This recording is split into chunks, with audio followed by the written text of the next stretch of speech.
அனைவருக்கும் வணக்கம். நல்ல சமூகம் உருவாகணும், அதுக்காக நான் உங்கள் பிரபாகரன் பேசிட்டு இருக்கேன். இந்தியா இதுவரைக்கும் ஹிஸ்டரியிலேயே இல்லாத ஒரு முடிவை எடுத்திருக்காங்க. முப்படை தளபதிகளுக்கும் முழு சுதந்திரத்தை கொடுத்திருக்காங்க. எந்த அளவுக்கு அப்படின்னா, பாகிஸ்தானுக்கு எதிரான தாக்குதலை எந்த இடத்த நடத்தலாம், எந்த நேரத்தில் தொடங்கலாம் அப்படிங்கிற முடிவை இந்த முப்படை தளபதிகளுமே எடுத்துக்கலாம் அப்படிங்கிற விஷயத்த சொல்லியிருக்காங்க. இதுக்கு முன்னாடி பாஸ்ட்ல இந்தியா இதை மாதிரிலாம் செஞ்சிருக்காங்களா அப்படின்னா கிடையவே கிடையாது. என்னதான் உங்களுக்கு அந்த ஃப்ரீடம் அப்படிங்கிறத கொடுத்தாலும் அந்த புடி அப்படிங்கிறது எப்பொழுதுமே அரசாங்கம் கையில தான் இருக்கும். ஏதாவது அவங்க ஒரு முடிவு எடுக்கணும் அப்படின்னா கூட அவங்க வந்து அந்த புரோட்டோகால் படி அதை கேட்டு அதெல்லாம் முடிவு பண்ணி தான் அதுக்கப்புறம் அவங்க அந்த முடிவையே எடுக்க முடியும். பட் இந்த முறை அப்படிலாம் கிடையாது. எந்த நேரத்தில் நீங்க தாக்குதல் திரும்ப பண்ணணும்னு நினைக்கிறீங்களோ பண்ணிக்கலாம், எந்த இடத்த பண்ணணும்னு நினைக்கிறீங்களோ பண்ணிக்கலாம் அப்படிங்கிற ஒரு முழு சுதந்திரத்தை நேற்று நடந்த ஹை லெவல் மீட்டிங்ல இந்திய அரசாங்கம் நம்மளுடைய முப்படை தளபதிகளுக்கும் கொடுத்திருக்காங்க. இந்த விஷயம் ரொம்ப முக்கியமா அப்படின்னா ரொம்ப முக்கியம். ஏன்னா பாகிஸ்தான் வந்து இந்த வாரில் அவ்வளவு தீவிரமா எப்படியாவது ஏதாவது பண்ணும் அப்படின்னு இருக்க சூழல்ல அவங்க கையில இந்த முடிவு கொடுக்கப்பட்டிருக்கிறது அப்படிங்கிறது ரொம்ப ஒரு முக்கியமான விஷயம். ஏன்னா அங்க இருக்கக்கூடிய ராணுவ தளபதிகளுக்கும் ராணுவ வீரர்களுக்கும் தான் தெரியும் நம்ம எந்த இடத்த இறங்கி அடிச்சா பாகிஸ்தானை சரியா அடிக்க முடியும், எந்த நேரத்துல தாக்குதல் நடத்தினா அது பாகிஸ்தானுக்கு பெரிய பின்னடைவா போகும் அப்படிங்கிற விஷயம்லாம் அங்க இருக்கக்கூடிய ராணுவ தளபதிகளுக்கும் முப்படை தளபதிகளுக்கும் நல்லாவே தெரியும். ஸோ அவங்க கையில இப்போ இந்த விஷயத்தை கொடுத்திருக்கிறது அப்படிங்கிறது இந்தியா எடுத்த ஒரு பெரிய முடிவு அப்படின்னு சொல்லலாம். இது வரைக்கும் எடுத்ததே கிடையாது இதை மாதிரி ஒரு முடிவை. பட் இந்த முறை எடுத்திருக்காங்க அப்படின்னா இந்த விஷயம் வந்து எவ்வளவு சீரியஸா போயிட்டு இருக்கு அப்படிங்கிற விஷயத்தை நம்ம புரிஞ்சுக்கலாம். இதே நேரத்தில் பாகிஸ்தான்ல என்ன ஒரு பிரச்சனை, அதாவது இந்தியாவுக்கு ஆதரவா அங்க நடக்கக்கூடிய பிரச்சனை இந்தியாவுக்கு ஆதரவா மாறிட்டு இருக்கு. இந்தியாவும் அங்க நடக்கக்கூடிய அந்த பிரச்சனைக்கு ஆதரவு கொடுத்துட்டு இருக்காங்க அப்படிங்கிற செய்தி வெளியாகுது. என்ன அப்படின்னா, பாகிஸ்தான்ல இருக்கக்கூடிய இரண்டாவது மிகப்பெரிய மாகாணமான பலுசிஸ்தான் மாகாணத்துல வந்து ஒரு பிரச்சனை அப்படிங்கிறது ரொம்ப நாளா போயிட்டு இருக்குங்க. அங்க இருக்கக்கூடிய பலுச் அந்த மக்கள் என்ன சொல்லிட்டு இருக்காங்க அப்படின்னா, எங்களுக்கு வந்து தனி நாடு வேணும் அப்படிங்கிற கோரிக்கை அவங்க கிட்ட ரொம்ப நாளாவே அவங்க வந்து வச்சுக்கிட்டே இருக்காங்க. என்ன காரணம் அப்படின்னா, இந்த பலுச்சிஸ்தான் இருக்குல்ல, இது வந்து ஆப்கானிஸ்தான் பாகிஸ்தான் அந்த இடைப்பட்ட அந்த பார்டர்ல இருக்கக்கூடிய ஒரு மிகப்பெரிய மாகாணம். கனிம வளம் அது மாதிரி வளங்கள் வந்து இயற்கையாவே நிறைய இருக்கக்கூடிய ஒரு மாகாணம். ஸோ அங்க இருக்கக்கூடிய அந்த கனிம வளம் இதெல்லாம் வந்து பாகிஸ்தான் வந்து சீனா கூட சேர்ந்துக்கிட்டு எல்லாத்தையும் சுரண்டி எடுக்கிறாங்க. எங்களுடைய மக்களுடைய அந்த உழைப்பை சுரண்டி எடுத்து எங்களுடைய வளங்களை சுரண்டி எடுத்து சைனாவுக்கு விற்கிறாங்க. பாகிஸ்தான் எல்லாத்தையும் எடுத்துக்கிட்டு ஆனா எங்க மாகாணத்தை கவனிக்கவே மாட்டேங்கிறாங்க அப்படின்னு அங்க இருக்கக்கூடிய மக்கள்கிட்ட ரொம்ப நாளா ஒரு ஆதங்கம் இருந்தது. ஸோ அதை மாதிரி ஒரு மாகாணத்துக்குள்ள ஒரு ஆதங்கம் உருவாகுது அப்படின்னா அடுத்த கட்டமா என்ன நடக்கும், அங்க ஒரு விடுதலை படை அப்படிங்கிறது உருவாகும். ஸோ அதே மாதிரி பலுச் விடுதலை படை அப்படின்னு சொல்லிட்டு அங்க சில விடுதலை படைகள் விடுதலை இராணுவம் அப்படின்னு சொல்லிட்டு நிறைய பேர் வந்து போராட ஆரம்பிச்சாங்க. எங்களுக்கு பாகிஸ்தான்ல இருந்து தனி நாடு வேணும் அப்படிங்கிற கோரிக்கை வந்து ரொம்ப நாளாவே இந்த பலுச்சிஸ்தான்ல இருந்துகிட்டு தான் இருக்கு. பட் இந்த நேரத்தில் அவங்க என்ன பண்ண ஆரம்பிச்சிருக்காங்க அப்படின்னா, இந்தியா பாகிஸ்தானை தாக்கணும் அப்படின்னு அவங்க வெளிப்படையா பேச ஆரம்பிக்கிறாங்க. ஏன் அப்படின்னா, இந்த குழப்பத்தை பயன்படுத்தி அவங்க வந்து அவங்கள தனிநாடா எப்படியாவது உருவாக்கிக்கலாம் அப்படின்னு பாக்குறாங்க. ஸோ அதுக்காக இந்தியா வந்து பாகிஸ்தானை தாக்கணும் அப்படின்னு சொல்றாங்க. அதுக்கு ஆதரவா அவங்க வந்து அங்க இருக்கக்கூடிய சில இடங்கள்ல வந்து இந்த பலுச்சிஸ்தான்ல தான் அவங்களுடைய பாகிஸ்தானுடைய கடற்படை தளமான ஜின்னா கடற்படை தளம் அப்படிங்கிறது இருக்கு. ஸோ அந்த இடத்த இந்த பலுச் விடுதலை படையை சேர்ந்தவங்க நிறைய தாக்குதல் நடத்தியிருக்காங்க. ஸோ பாகிஸ்தானுக்கு அந்த பக்கமும் இப்ப நாட்டுக்குள்ளேயும் ஒரு பெரிய பிரச்சனை அப்படிங்கிறது ரொம்ப நாளா இருந்த கோரிக்கை. இப்போ அவங்க நேரம் பார்த்து பலுச்சிஸ்தான்ல இருக்கக்கூடியவங்க இதை மாதிரி பண்றாங்க.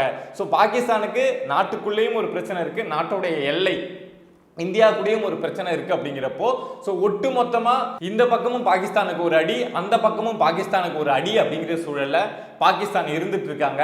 பட் இதுல இந்தியா என்ன முடிவு எடுப்பாங்க அப்படின்னு நம்மளால வெளியில சொல்லவே முடியாதுங்க. ஏன் அப்படின்னா, பலுச்சிஸ்தானுக்கு இந்தியா ஆதரவாக கூட சில விஷயங்கள் செஞ்சுட்டு இருக்காங்க. ஏன்னா அங்க பாகிஸ்தானுக்கு பிரச்சனை அதிகமாச்சு அப்படின்னா அவங்க வந்து இங்க பார்டர்ல வந்து சண்டை போட்டுட்டு இருக்க மாட்டாங்க. நாட்டுக்குள்ள இருக்கக்கூடிய பிரச்சனையை பார்க்கவே அவங்களுக்கு சரியா இருக்கும். ஸோ பலுச்சிஸ்தானுக்கு இந்தியாவோட ஆதரவு அப்படிங்கிறது கிடைச்சிட்டு இருக்கு. ஸோ இவங்களுடைய ஆதரவுல தான் அங்க சில தாக்குதல் அப்படிங்கிறத இந்த பலுச் படையை சேர்ந்தவங்க நடத்திட்டு இருக்காங்க அப்படிங்கிற செய்தியும் வெளியாகுது. இந்தியா இதை மாதிரி விஷயங்கள்ல இதை மாதிரி டிப்ளமேட்டிக்கா மூவ் பண்ணுவாங்களா அப்படின்னா பண்ணுவாங்க. ஏன்னா பங்களாதேஷ் அப்படிங்கிற ஒரு நாடு உருவாக இந்தியா வந்து எந்த அளவுக்கு காரணமா இருந்தாங்க. ஏன் அப்படின்னா, சுத்தி இந்தியாவை சுற்றி பாகிஸ்தான் மாதிரி ஒரு நாடை வந்து நம்ம வச்சுக்கிட்டு பார்டரில் வச்சுக்கிட்டு தினம் தினம் சண்டை போட்டுட்டு இருக்க முடியாது. ஸோ பங்களாதேஷ்னு ஒரு நாட்டை வந்து அவங்க ஆல்ரெடி கேட்டுட்டு இருந்தாங்க பாகிஸ்தான்கிட்ட இருந்து. ஸோ நம்ம வாங்கி கொடுத்துட்டோம் அப்படின்னா பங்களாதேஷ் நம்ம கண்ட்ரோலில் இருப்பாங்க, நம்ம சொல்றதை கேட்பாங்க அப்படின்னு தானே பங்களாதேஷ் அப்படிங்கிற ஒரு நாடை பாகிஸ்தானுக்கு எதிராக சண்டை போட்டு வாங்கி கொடுத்தோம். ஸோ அதே மாதிரி பலுச்சிஸ்தான் அப்படிங்கிற ஒரு நாடை பாகிஸ்தானுக்குள்ள இருக்கக்கூடிய ஒரு மாகாணத்தை இந்தியா சப்போர்ட் பண்ணி அவங்களுக்கு வந்து தனிநாடு வேணும் அந்த கோரிக்கையை வந்து ஏற்று இந்தியா ஏதாவது செஞ்சு கொடுக்குறாங்க அப்படின்னா அது வந்து இந்தியாவுக்கு இன்னும் ஒரு பெரிய விஷயமா போகும். அதுக்கப்புறம் பாகிஸ்தான் வந்து இந்தியாவோட பார்டரில் வந்து சண்டை போடுற விஷயங்களை பற்றி யோசிக்கவே முடியாது. அவங்களுக்குள்ள இருக்கக்கூடிய பலுச்சிஸ்தான் இருக்குல்ல, ஸோ அவங்க கிட்ட எப்படி சண்டை போடுறது, அவங்க கிட்ட இருந்து அவங்க நாட்டை எப்படி காப்பாற்றுறது இப்படிங்கிற மாதிரியே அவங்களுடைய மொத்த இராணுவமும் மொத்த பொருளாதாரமும் அங்கேயே செலவாயிடும். இந்தியா இந்த விஷயத்துல என்ன விஷயத்தை யோசிச்சுட்டு இருக்காங்க, என்ன காரணத்துக்காக முப்படை தளபதிகளுக்கும் இந்த அளவுக்கு சுதந்திரம் கொடுத்துருக்காங்க அப்படிங்கிற விஷயத்த நம்ம வெளியில இருந்து பார்த்து புரிஞ்சிக்கவே முடியாது. ஆனா ஏதோ ஒரு மிகப்பெரிய காரணம் இருக்கு அப்படிங்கிறத மட்டும் நம்மளால உணர முடியுது. ஸோ அடுத்தடுத்த நாட்கள்ல இது எங்க தொடங்குது, இது போரா தொடங்குதா, ஒரு ஃபுல் டைம் வாரா மாறுதா, பலுச்சிஸ்தான் ஒரு புது நாட்டை வந்து இந்தியா அவங்களுக்காக அந்த மக்களுக்காக வாங்கி கொடுக்க போறாங்களா, என்ன நடவடிக்கை எடுக்க போறாங்க அப்படின்னு தெரியல. ஆனா இதுல ஒரு விஷயம் மட்டும் இந்த மிலிட்டரி எக்ஸ்பர்ட்ஸ் இருப்பாங்கல்ல, அவங்க சொல்லக்கூடிய ஒரு விஷயம் என்ன அப்படின்னா இதுல இந்தியா வந்து ரொம்ப அமைதியா இருக்க மாட்டாங்க அப்படின்னு சொல்றாங்க.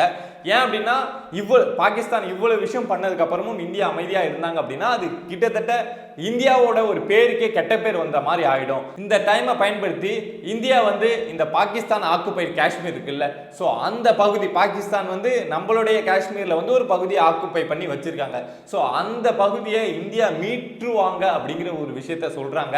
என்ன காரணத்துக்காக இந்தியா இதை மீட்டே ஆகணும் அப்படின்னு சொல்றாங்கன்னா நம்மளுடைய இராணுவத்தில் நிறைய பேரை வந்து அங்கே தான் பயன்படுத்துகிறோம். இந்த பாகிஸ்தான் ஆக்குபைடு காஷ்மீர் அந்த எல்ஓசி இருக்குல்ல, லைன் ஆஃப் கண்ட்ரோல், ஸோ அதில் தான் நிறைய பேரை பயன்படுத்துகிறோம். அதுக்காக நிறைய நம்ம பொருளாதாரம் செலவு பண்ணுறோம், நிறைய வீரர்கள் அங்கே கொண்டு போய் சேர்த்து அங்கே வச்சு பார்டரில் நிறுத்தி வச்சுருக்கோம். இதுவே இந்த பாகிஸ்தான் ஆக்குபைடு காஷ்மீர் அப்படிங்கிறது இந்தியாவோட கண்ட்ரோலில் வந்துருச்சு அப்படின்னா அதுக்கப்புறம் இந்திய பொருளாதாரத்தில் நிறைய பணத்தை கொண்டு போய் அங்கே கொட்ட தேவையில்ல, பாகிஸ்தான் எப்போ உள்ளே வருவான்னு நம்ம காத்துக்கிட்டே இருக்க தேவையில்ல. ஸோ இந்த சூழலை பயன்படுத்தி இந்தியா கிட்டத்தட்ட அது பாகிஸ்தான் கண்ட்ரோலில் போயிட்டு 48லயே போயிடுச்சு. ஸோ அதுக்கப்புறம் இப்போ ஒரு 77 வருஷம் ஆகுது. 77 வருஷமா அந்த இடம் பாகிஸ்தான் ஆக்குபைடு காஷ்மீர் வந்து பாகிஸ்தான் கண்ட்ரோலில் தான் இருந்துட்டு இருக்கு. அதை இத்தனை வருஷம் கழிச்சு இந்தியா வந்து மீட்கணும் அப்படிங்கிற ஒரு கோரிக்கையும் நிறைய பேர் முன்வைக்கிறாங்க. ஏன்னா மீட்கப்பட்டா இந்தியாவுக்கு வந்து நிறைய தலைவலி அப்படிங்கிறது கம்மியாயிடும். இதை தாண்டி பாகிஸ்தான் அதுக்கப்புறம் எதுவும் பிரச்சனையும் பண்ண மாட்டாங்க. அதே மாதிரி பாகிஸ்தான் செஞ்ச ஒரு தவறுக்கு இந்தியா கொடுத்த ஒரு பெரிய பதிலடியா இருக்கும் அப்படிங்கிற மாதிரி தான் இந்த விஷயம் அடுத்து இதை நோக்கி தான் போகும் அப்படின்னு சொல்லிட்டு மிலிட்டரி எக்ஸ்பர்ட்ஸ் நிறைய பேர் வந்து இதை பத்தி பேசுறதை நம்ம பார்க்குறோம். ஸோ இந்தியா என்ன பண்ண போறாங்க அப்படிங்கிற எல்லாருக்குமே ஒரு ஆவல் இருக்கு. நானுமே இதை வந்து ரொம்ப நாளாக இழுக்கணும், ரொம்ப இழுக்க போட்டு அப்படிலாம் நான் நினைக்கல. முடிஞ்ச அளவுக்கு சீக்கிரமாக இந்தியா வந்து இந்த விஷயங்களை எப்படி முடிக்கணும், எப்படி இந்தியாவுக்கு சாதகமாக இந்த விஷயத்தை மாற்றணும் அப்படின்னு தான் நானும் பார்த்துட்டு இருக்கேன். சரி, பொறுத்திருந்து பார்ப்போம். இந்தியன் ஆர்மி அடுத்தடுத்து என்ன நகர்வுகளை எடுத்து வைக்கிறாங்க, இந்திய அரசாங்கம் என்ன முடிவுகளை அடுத்தடுத்து எடுக்கிறாங்க அப்படின்னு. ஸோ இது சம்பந்தமான ஏதாவது அப்டேட்ஸ் வந்தது அப்படின்னா, வெரிஃபைடு டேட்டாஸ் வெளியாச்சு அப்படின்னா நான் உங்ககிட்ட வந்து பேசுகிறேன். அதுக்கெல்லாம் நீங்கள் செய்ய வேண்டிய ஒரே விஷயம் என்ன அப்படின்னா, பிரபா டாக்ஸ் சேனலை சப்ஸ்கிரைப் பண்ணி சப்போர்ட் பண்ணுங்கள். நன்றி.